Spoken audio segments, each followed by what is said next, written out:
Deputy speaker পদ বিরোধীদের না দেওয়ায় ইন্ডিয়া জোট স্পিকার পদে লড়াইয়ের সিদ্ধান্ত নিয়েছিল।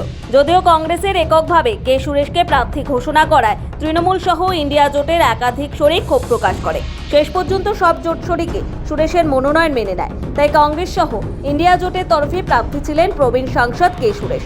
এদিকে বিজেপি তথা এনডিএ আগের লোকসভার স্পিকার ওম বিড়লাকে দ্বিতীয়বারের জন্য বেছে নেয়। বুধবার 11টা নাগাদ শুরু হয় ভোটাভুটি। দেখা যায় ধনী ভোটে সংখ্যাগরিষ্ঠতা পেয়েছেন ওমি। লক্ষণীয় হলো স্বাধীনতার পর এই প্রথম স্পিকার নির্বাচনে লড়াই হলো বিরোধীরা শেষ পর্যন্ত ডিভিশন বা ভোটাভুটি চায়নি। ধনী ভোটে নির্বাচিত হন ওম বিড়লা প্রোটেম স্পিকার, তাই ধনী ভোটে ওম বিড়লাকে স্পিকার পদে বেছে নেন। That Sri Om Birla, a member of this house, be chosen as the speaker of this house. Those in favor may say aye. Those against may say no. Is adopted. Sri Om Birla is declared elected as the speaker of this house. Since the first motion moved by Sri Narendra Modi has been adopted, the motions moved thereafter have become infructuous. I invite Sri Om Birla to occupy the chair. NDA প্রার্থী বিড়লার জয় নিয়ে কোনো সংশয় ছিল না। ভোটাভুটি হলে ফলাফল কি হতে পারত? এনডিএর মোট সদস্য সংখ্যা 293 জন। বুধবার সকালে অন্ধ্রপ্রদেশের ওয়াইএসআর কংগ্রেস ঘোষণা করে তাদের 4 জন সাংসদ এনডিএ প্রার্থী ওম বিড়লাকে সমর্থন করবে। ফলে ভোটাভুটি হলে বিড়লা 297টি ভোট পেতেন। এদিকে ইন্ডিয়া জোটের হাতে থাকা 236-এর থেকে বেশি ভোট পাওয়ার সম্ভাবনা ছিল কে সুরেশেরও। একাধিক ছোট দল ও নির্দলেরা সুরেশকে সমর্থনের আভাস দিয়েছিল, কিন্তু সমাজবাদী পার্টি সহ ইন্ডিয়া জোটের একাধিক শরিক ভোটাভুটি চায়নি। তাদের বক্তব্য ছিল ভোটাভুটি করে এনডিএ প্রার্থীকে বাড়তি কৃতিত্ব দেওয়া হবে। বরং ওম বিড়লা যে সর্বসম্মত স্পিকার নন, এই বার্তা লড়াইয়ের মাধ্যমেই দেওয়া গিয়েছে। তবে স্পিকার নির্বাচনে সুরেশের হার নিয়ে কোনো মহলেই সংশয় ছিল না। কিন্তু ইন্ডিয়া জোটের নেতারা বারেবারেই বলেছেন বিজেপি, বিশেষ করে নরেন্দ্র মোদীকে তারা বার্তা দিতে চান অষ্টাদশ লোকসভার সরকার ইচ্ছে মতো চালাতে পারবে না, বিরোধীদের মতামতকে গুরুত্ব দিতে হবে। নির্বাচন পর্ব শেষ হওয়ার পর প্রধানমন্ত্রী নরেন্দ্র মোদী এবং বিরোধী নেতা রাহুল গান্ধী নবনির্বাচিত স্পিকার ওম বিড়লাকে অভিনন্দন জানান। প্রধানমন্ত্রী বলেন অমৃতকালে ভবিষ্যৎ লেখার কাজ করবে স্পিকার ওম বিড়লার নেতৃত্বে।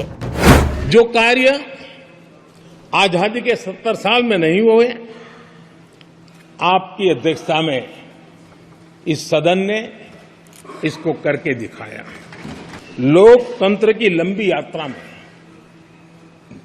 कई पड़ाव आते हैं। कुछ अवसर ऐसे होते हैं जब हमें कीर्तिमान स्थापित करने का सौभाग्य मिलता है।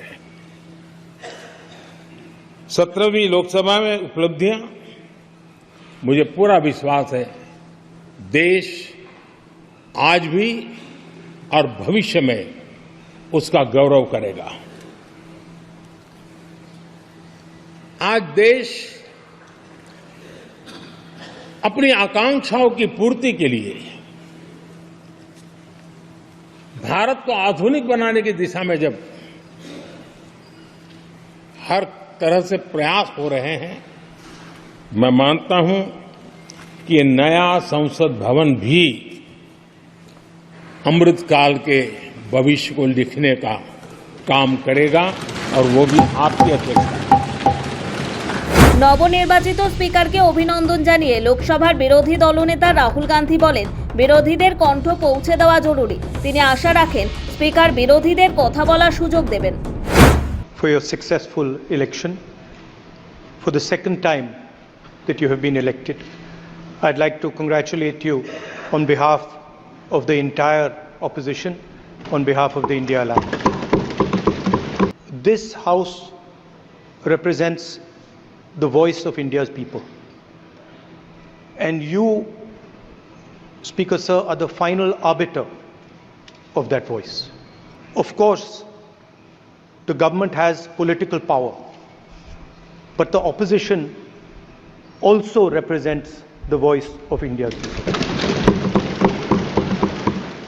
The opposition represents significantly more voice of the Indian people than it did last time. Speaker, sir, the opposition would like to assist you in doing your work. Speaker Sir, it is very important that cooperation happens on the basis of trust. It is very important that the voice of the opposition is allowed to be represented in this House. I am confident that you will allow us to represent our voice, allow us to speak, allow us to represent the voice of the people of India. Speaker পদে নির্বাচনকে কেন্দ্র করে মঙ্গলবার থেকে সরকার এবং বিরোধীদের মধ্যে সংঘাতের পরিবেশ তৈরি হলো ওম বিড়লা স্পিকার নির্বাচিত হওয়ার পর দেখা গেল সৌজন্যের ছবি। এই নিয়ে পরপর দুবার ওম বিড়লা স্পিকার পদে নির্বাচিত হলেন, যা নজির। ব্যুরো রিপোর্ট, সময় কলকাতা।